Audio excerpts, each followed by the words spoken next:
Takže 3, 2, 1, štart. Kam sa ponáhľaš?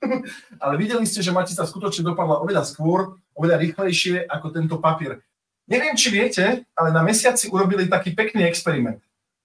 Zobrali pierko a kladivo.